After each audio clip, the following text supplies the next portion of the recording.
Crafty Hope. Today I'm continuing my basic jewelry making series. Today we're going to talk about different jewelry findings. I'm going to start this video as I have with my previous two. That is a disclaimer that I am a self-taught jewelry artist, and what I'm showing is basically what I know and what I know how to do. I have not been professionally trained in jewelry making techniques, but I just want to spread the goodness and help you get started on your jewelry making journey. So with that disclaimer done, I want to let you know that I have done two previous videos. The first one on different tools, basically pliers that you're going to want to have, identifying them, and then the second video on different materials that you can use in your jewelry making. So today's video is about findings, which are some of the odds and ends pieces that you use in jewelry making. Now, one of the main things is closures. Bracelets and necklaces all have to close somehow. So there, if you go to your jewelry making or bead store or what do you call it? The craft store, sorry, then you'll see a plethora of different types of clasps. The main clasp that you'll see are going to be, and you've seen these on your own jewelry, it's a spring clasp, which opens by pushing that thing and slips onto a jump ring like this. So that was a big one, but here's the general size that they come in. A lot of times I use, and you'll see these, which are called lobster clasps. I'm trying to get it where you can see it. There you go. And I think it's called lobster because it kind of looks like a lobster claw, works like a lobster claw. Beep, beep, beep. Other clasps that are common are toggle clasps, which are usually like a loop and some kind of stick.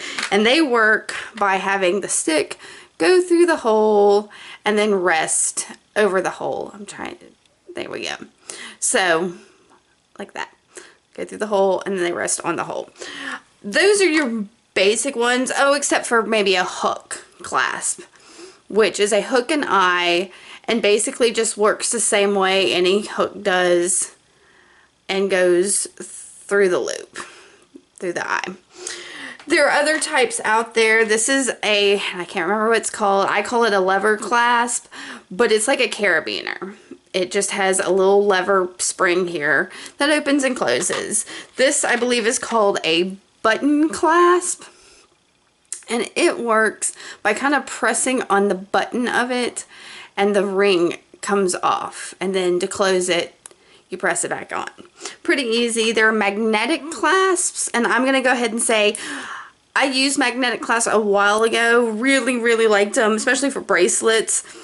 That simple ease of whoop, it's on is great, especially for somebody who doesn't want to fiddle with things. So they may work better as necklaces, but I've heard quite a few people complain that like they go to the grocery store with the magnetic clasp on and that metal on the buggy just unclasp it and they lose their bracelet. So they do come undone without you noticing. So, but all clasps can at times. This is a barrel clasp. I don't see them used as much anymore, but I've seen them a lot on older vintage jewelry, but they just screw and unscrew like that. So that's a barrel clasp. These next two, I call them both box clasp, I guess. But it's basically, this one is a true box clasp, and it's got a little thing that slides out like that, and you put back in. This one I think is actually like a fish hook, I think is what it's called. And I really like that these are kind of filigree like, and they slide, you pinch, I can't do this on the camera for some reason, you pinch it and this little fish hook slides out and then slides back in. Now I like them since my style is very kind of romantic-y. That with the filigree works great. So that's some of the closures you'll find out there. Like I said, a spring clasp, lobster clasp, hook, and toggle are going to be the main ones that you'll see and find pretty easily.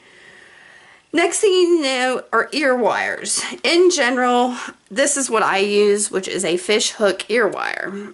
This is probably what you usually see with the little spring-like thing and the ball on it, but I like ones that are a little bit cleaner sometimes. There's also these, which are levered ear wires, if I can get it, and it has a little lever, and it's a bit more secure. A lot of people don't like fish hook because they do fall out from time to time, but if you'll get those little rubbery things and you can slide them on the back. Of course, there's also post earrings, which basically just have a stick on the back. Now this is a craft one, so I can stick anything I want on here and just glue it on there. And of course there is the what do you call it? For people that don't have pierced ears, oh my gosh, a clip-on. Heavens! Why couldn't I think of that? Okay, a clip-on earring, which, like the post earring, has a flat surface to glue or add embellishments on. From there, there's a couple things that are kind of important. Let's start with jump rings. Jump rings are going to be the first lesson I do, opening and closing them. It's basically just a loop of pretty sturdy wire that has an opening on it. And it's a jump ring because, I don't know, I guess it's so you can jump from one thing to another. They come in a bazillion sizes, from big old to itty bitty. They're usually measured in millimeters, but you know, big old and itty bitty works. You get the idea. Eye pins and head pins are another key thing. This is an eye pin. It has a loop on the end, so that's the eye of it. This is another lesson we're going to be doing about using these. Well, some of the lessons will have those. And then there are head pins, and they have, instead of an eye, a head on them. You see, this one has like a ball eye on it, and this one just has a flat eye. I mean, head. See, now I'm going to get y'all all confused. These are head pins. They have heads on them. I apologize.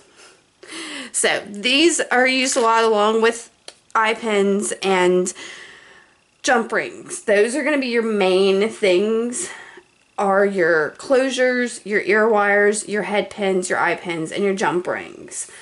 If you're going to be using beading wire, crimp beads are going to be also very important. These tend to be pretty tiny, so they can fit in the wire. They've got a big wide opening, and they just kind of look like a bead. Let's see if I can get that to focus.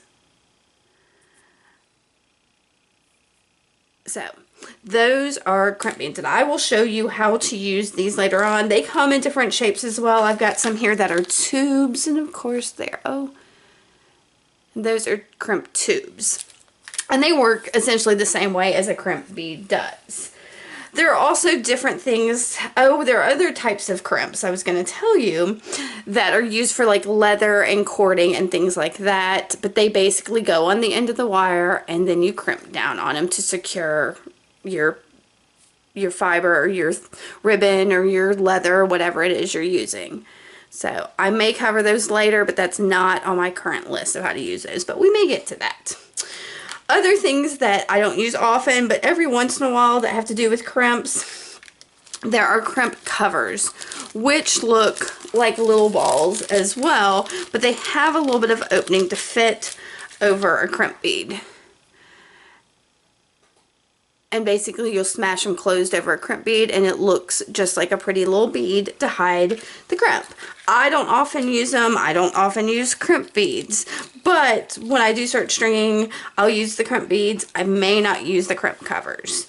There are also wire guards that you can use to go on your wire to keep it from being exposed and wearing down right where like a closure is. So those are the main findings that I believe you need in jewelry making. Some clasps, some ear wires, head pins, eye pins, and jump rings. While I'm talking about jump rings real quick, there's another type of ring, and it is called a split ring. And basically it looks like a little bitty keychain with the overlapping wire on it. that is another thing I don't use. I actually looked around my craft room trying to find one to show you as an example, but I have tried to purge the craft room of them because I don't use them. I don't like them. A lot of people do. They're a lot more secure than a jump ring, but I find that they're really hard to open and close and use. But because they have the overlapping wire on them, they're a bit more secure and less likely for a jump ring to jump off. So, but I don't use them because, well, they're a headache to me. And again, I'm self-taught and I have not found an easy way to use a split ring. So, this is going to be the end of our findings lesson. I'll have another video up on different beads here soon. If you would, leave me any comments, questions, corrections in the comments. Please be nice. And check out my other videos, like, subscribe, do all that, and have a fabulous day. Bye.